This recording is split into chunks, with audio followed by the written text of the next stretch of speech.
देखिए, फ़हम सहाबा क्योंकि अल्लाह के नबी सल्लल्लाहु अलैहि वसल्लम की तरबियत के नतीजे में है, इस वजह से फ़हम सहाबा के बगैर दीन को समझा नहीं जा सकता। बाज़ जुज़वी मसाइल ऐसे हो सकते हैं जो सहाबा किराम से साबित नहीं है और उनका मसला पेश आ गया तो ताबईन या बात के अदवार में मुज्तहिदीन के जरिए हम उसको समझ सकते हैं। ठीक है, तो एक मसला तो यह कि फ़हम सहाबा कुरान और सुन्नत के फ़हम पर मुनहसिर है।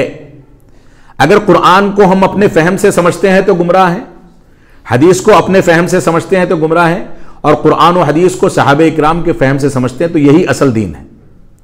तो एक मसला तो यह है। दूसरा मसला आपने पूछा खवारिज का।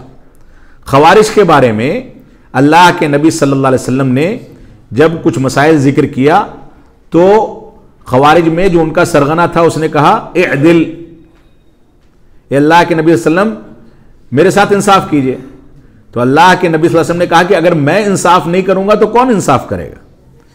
तो अल्लाह के नबी सल्लल्लाहु अलैहि वसल्लम ने खवारिज को जहन्नम का कुत्ता करार दिया।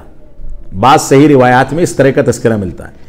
इसकी वजह क्या है, इतने सख्त अल्फाज इस्तेमाल करने की वजह क्या है, इस बात को समझ लें कि खवारिज का जो मौक़िफ़ है वो हुक्काम के खिलाफ बगावत का मौक़िफ़ है।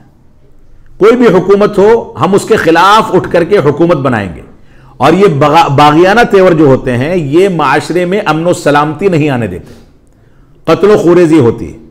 इसी तरीके से खवारिज सहाबा इकराम को काफिर कहते हैं, खवारिज उलमाए इस्लाम को काफिर कहते हैं।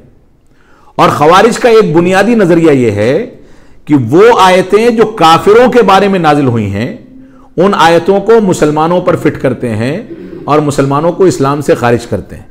इस तरह के चंद मवाक़िफ़ हैं जिनकी बुनियादों पर इतने सख्त अल्फाज इस्तेमाल किए गए, और मौजूदा दौर में खुदकुश हमले हैं, ये खवारिज का मौक़िफ़ है। इसी तरीके से उलमा की या मुस्लिम हुक्काम की तकफ़ीर है, ये खवारिज का मौक़िफ़ है। कुरान मजीद की गलत तौजीह व तावील है, ये खवारिज का मौक़िफ़ है।